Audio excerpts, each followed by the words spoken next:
معزز سامعین گرامی قدر، کل ہم نے آپ کے سامنے عالم برزخ کے حوالے سے چند گزارشات کو رکھا تھا۔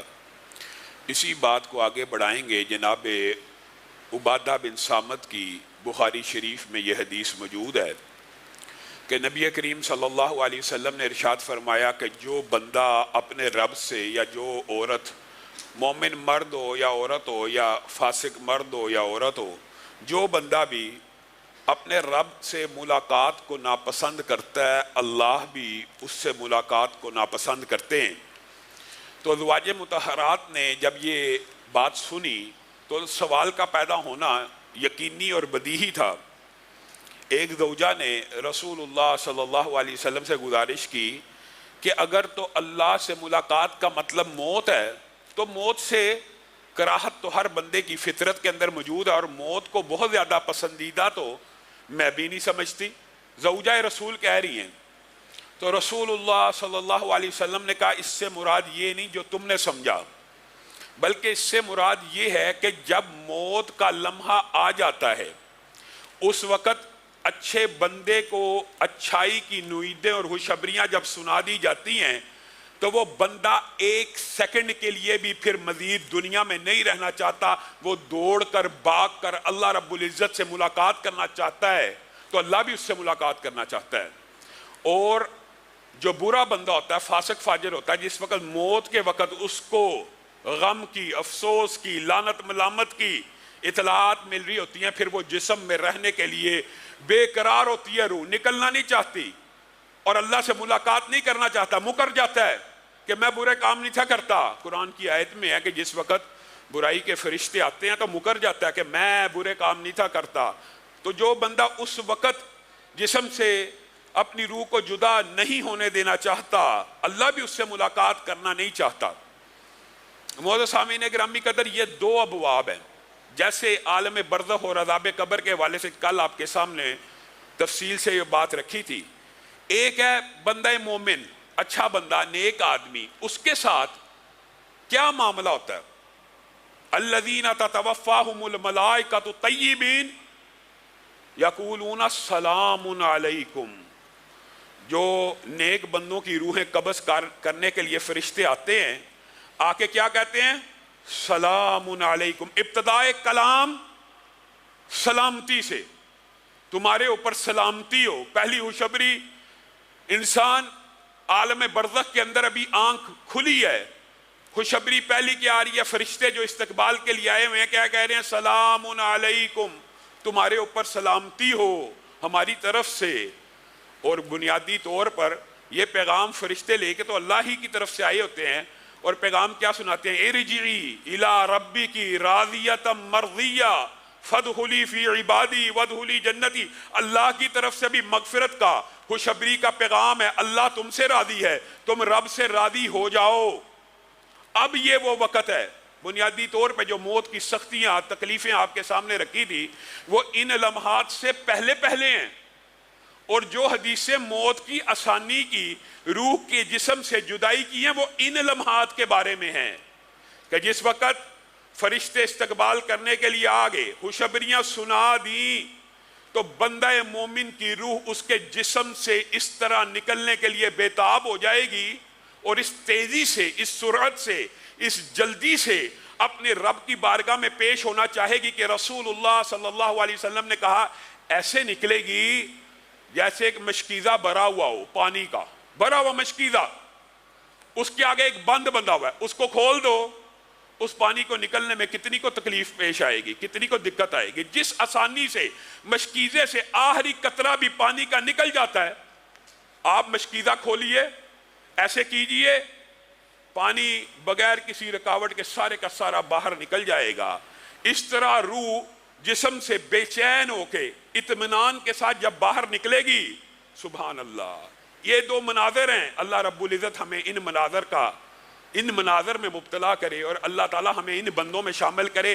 آپ نے اور میں نے رزلٹ کی بات کرتے ہیں، احوال کی بات، اللہ تعالیٰ نے تفصیلات بھی بیان کر دی ہیں کہ آپ کا اور میرا پالا کن واقعات سے پڑھنے والا ہے، یا ان واقعات سے پڑھنے والا ہے، یا دوسری طرف برے لوگوں کے جو واقعات ہیں ان سے پڑھنے والا ہے۔ وہ تفصیل بھی آپ کو رسول اللہ صلی اللہ علیہ وسلم نے کھل کے بیان کیا. برا بن عازب کی جو حدیث ہے وہ اس بارے میں مفصل ہے. حضرت ابو ہریرہ کی حدیث بھی ہے. یہ تین حدیثیں اگر ملا کے آپ کے سامنے رکھی جائے تو تینوں کا مفہوم میں ایک ہی حدیث کے تناظر میں بیان کروں گا. برا بن عازب نے کہا رسول اللہ صلی اللہ علیہ وسلم قبر کے اوپر بیٹھے ہوئے تھے, زاروں کی طرح رو رہے تھے قبر کے اوپر بیٹھ کے, اور ہم سر جھکائے اس طرح بیٹھے تھے جیسے ہمارے سروں پہ کیا محاورہ پرندے بیٹھے ہوں. اور پرندے بیٹھنے سے مراد کا جو محاورہ اس سے کیا مطلب ہوتا ہے, جیسے جو بیمار جانور ہو جس کے سر کے اوپر جوئیں پڑ جائیں, چچڑ پڑ جائیں. آپ سارے پنجاب کے اندر جانتے ہیں جانوروں کو چچڑ پڑ جاتے ہیں, کوئی جوئیں پڑ جاتی ہیں, تو اس وقت جب کوئی پرندہ آتا ہے تو جانور اپنا سر نہیں ہلاتا کہ آرام سے اچک لے, مجھے اذیت سے نجات دے دے. سبحان اللہ. صحابہ کہتے ہیں ہم رسول اللہ صلی اللہ علیہ وسلم کے سامنے ایسے بیٹھا کرتے تھے کہ جیسے ہمارے سروں کے اوپر پرندے بیٹھے ہوں, اور میں اور آپ رسول اللہ کی حدیث سنی, زندگی نہ بدلی, دل کی کیفیت نہ بدلی. کیا فائدہ؟ رسول اللہ صلی اللہ علیہ وسلم کے سامنے ہم ایسے بیٹھے تھے تو رسول اللہ صلی اللہ علیہ وسلم نے یہ احوال بیان کرنا شروع کیے تھے جو میں آپ کے سامنے رکھ رہا ہوں. اور جس وقت روح نکلی ساتھ ہی رسول اللہ صلی اللہ علیہ وسلم نے, تین روایات ہیں, الفاظ کا فرق ہے لیکن مفہوم ایک ہی ہے. پہلی خوشخبری سلام علیکم, دوسری خوشخبری اللہ کی طرف سے بھی مغفرت کا وعدہ وعید خوشخبری, تیسری ملک الموت نے ایک لمحے کے لیے روح کو اپنے ہاتھ میں لیا تو فرشتوں نے آگے بڑھ کر ان سے روح کو اس اطمینان اور سکون سے ہاتھ میں لیا کہ رسول اللہ صلی اللہ علیہ وسلم نے فرمایا سفید رنگ کا ریشم کا لباس جنت سے تیار کیا ہوا فرشتے ہاتھ میں اٹھائے اس روح کے لیے لے کے آتے ہیں. اللہ تعالی ہمیں بھی میسر فرمائے. ہم یہ سمجھتے ہیں اچھا کفن ہو جائے, پاک صاف کفن ہو جائے. بنیادی طور پر خوش نصیب انسان وہ ہے جس کے لیے کفن بھی جنت سے آ رہا ہے, ریشمی سفید ریشم کا. فرشتوں نے اس کے اندر اس روح کو ڈھانپا تا حد نگاہ. رسول اللہ صلی اللہ علیہ وسلم حد نگاہ, آپ حد نگاہ کو کیا سمجھتے ہیں؟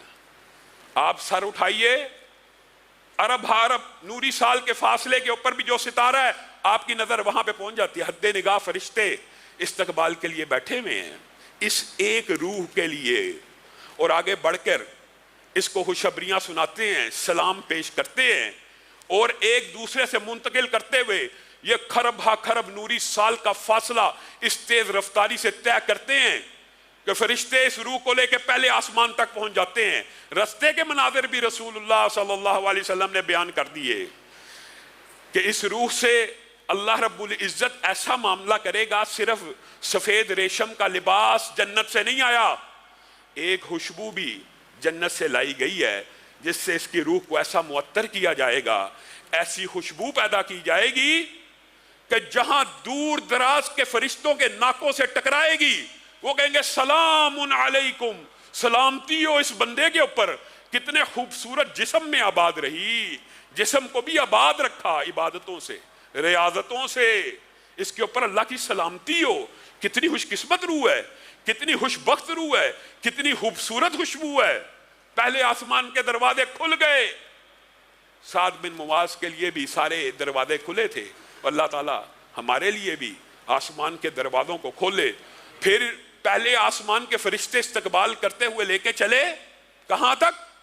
دوسرے آسمان تک. پروٹوکول ہے, ایک مومن کی روح کا پروٹوکول ہے کہ فرشتے قطار اندر قطار اس کا استقبال بھی کر رہے ہیں, ایک آسمان سے لے کے دوسرے آسمان تک پروٹوکول بھی دے رہے ہیں. اور رسول اللہ صلی اللہ علیہ وسلم نے آپ کو سمجھایا ہے, اور رسول اللہ صلی اللہ علیہ وسلم نے کہا تھا نا جو چیزیں میں دیکھتا ہوں یا جانتا ہوں اگر تم جانو یا دیکھو تو تم رونا شروع کر دو, تمہارا دنیا میں جینا لگے. یہاں تک کہہ دیا, یہاں تک کہہ دیا کہ کبھی میاں بیوی آپس میں تعلق ہی قائم نہ کریں.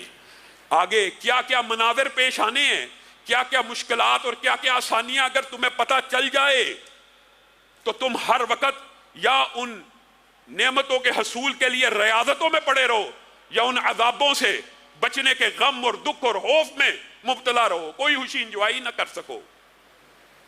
اور تمہیں کیا پتا, رسول اللہ صلی اللہ علیہ وسلم نے یہاں پہ یہ بھی کہا تھا اس حدیث کے اندر, تمہیں کیا پتا آسمان کے اوپر 4 انگلیوں کی جگہ خالی نہیں ہے، 4 انگلیوں کی جگہ خالی نہیں ہے، ہر 4 انگلیوں کی جگہ کے فاصلے کے اوپر اللہ رب العزت کا ایک بہت بڑا مقرب فرشتہ اللہ کی بارگاہ میں سجدے میں پڑا ہوا ہے، اور آسمان چرچرا رہا ہے، اور آسمان کے لائق ہے کہ وہ چرچرائے اللہ کے خوف سے۔ میں اور آپ نہیں ڈرتے، میں اور آپ نہیں کانپتے۔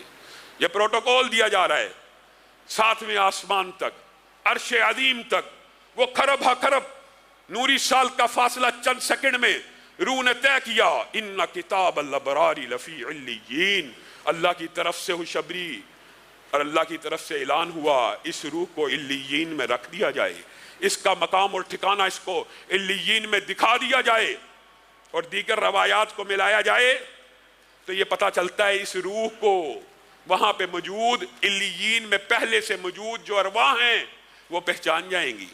اور حدیث کے الفاظ کتنے خوبصورت ہیں کہ وہ اس کا ایسا استقبال کریں گی اور اتنی خوشی محسوس کریں گی جیسے تم کسی اپنے بھائی سے ایک عرصے کے بعد ملو تو جو خوشی محسوس کرتے ہو وہی وہ روحیں خوشی محسوس کریں گی اور تیزی سے گفتگو کرنا شروع کر دیں گی، فلاں کیسا فلاں کیسا، کہیں گے صبر کرو صبر۔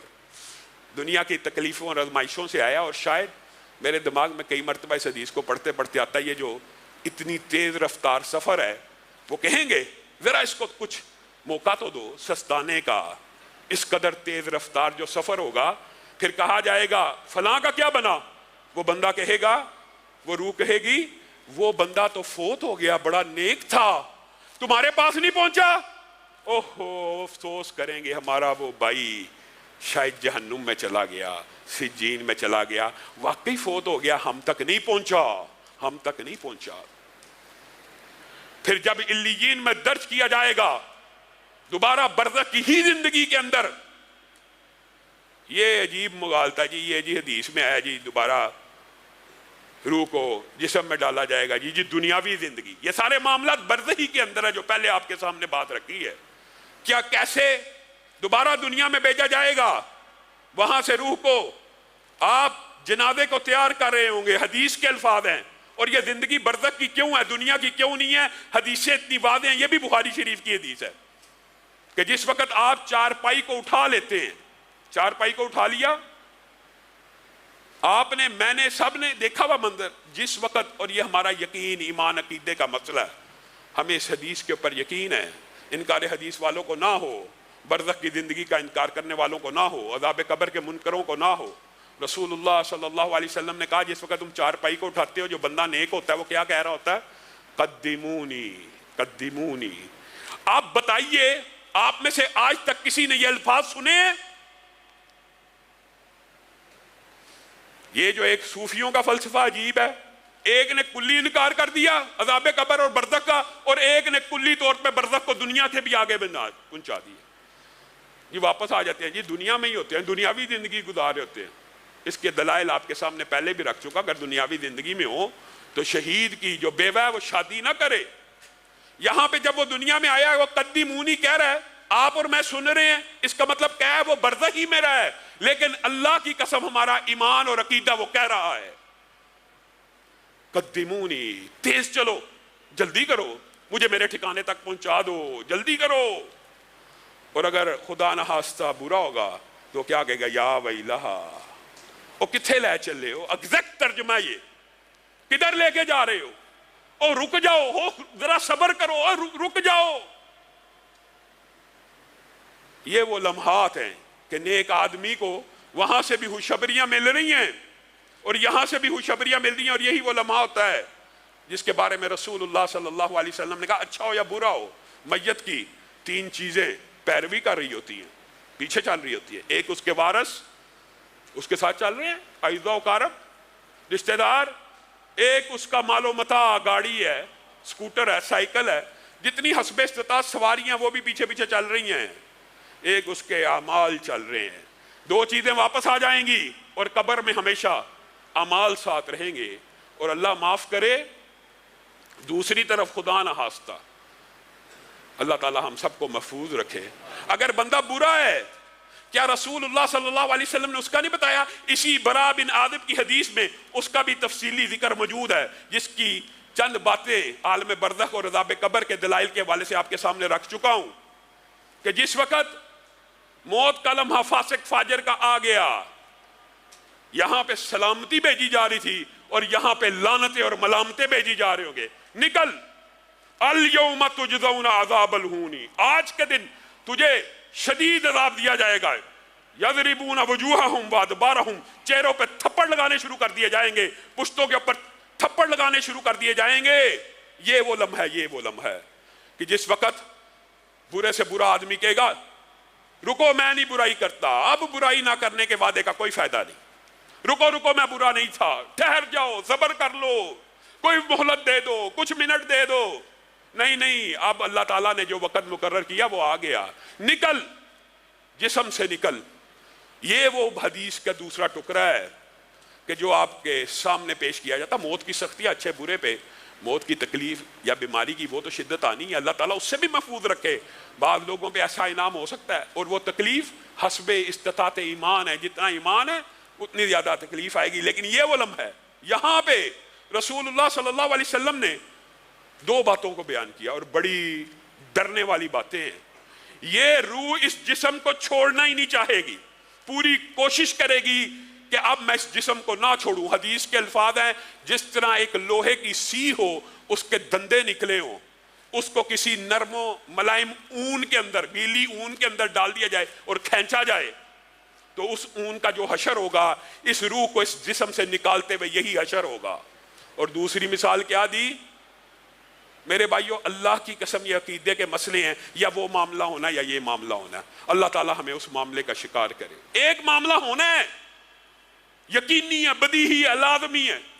دوسری بات کیا؟ بات کسی کو اگر سمجھ نہیں آئی تو ایک خاردار کانٹوں سے بڑی ہوئی جھاڑی ہو، اس کے اوپر کسی نرم و نازک ریشمی دوپٹے کو پھینک کے دیکھو اور پھر اس دوپٹے کو کھینچو، دوپٹے کی کوئی دھجی باقی رہے گی؟ جس طرح وہ چر جائے گا، اس طرح روح اور جسم کو جب جدا کیا جائے گا اتنی تکلیف روح اور جسم برداشت کرے گا۔ اور کیا ختم ہو جائے گی تکلیف؟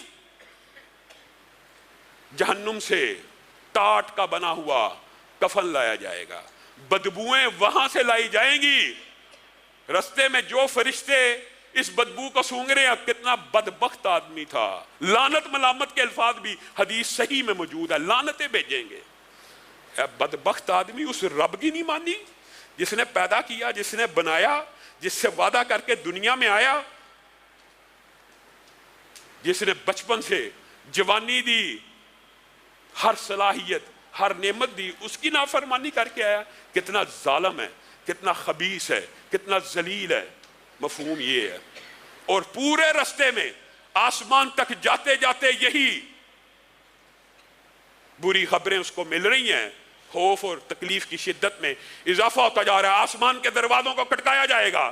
کون ہے؟ خبیث روح آئی ہے، خبیث جسم کو آباد کر کے آئی ہے۔ لا تفتح لهم ابواب السماء، یہ وہ بدبخت ہوں گے جن کے لیے کبھی بھی آسمان کے دروازوں کو نہیں کھولا جائے گا۔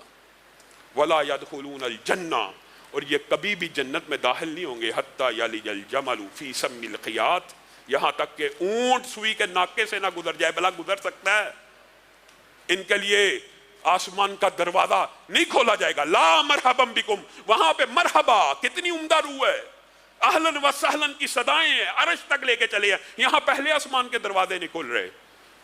فَكَأَنَّمَا خَرَّ مِنَ السَّمَاءِ، اتنی تیز رفتاری سے زمین پہ دے مارا جائے گا جیسے ہوا تیز رفتاری سے یا پرندہ تیز رفتاری سے غوطہ کھاتا ہے۔ ان کتاب الابرار لفی، ان کتاب الفجار لفی سجین، اس کو قید خانے میں ڈالا جائے گا۔ کس قید خانے میں؟ اللہ کا تیار کیا قید خانہ، کسی انسان کا تیار کردہ جیل خانہ نہیں ہے۔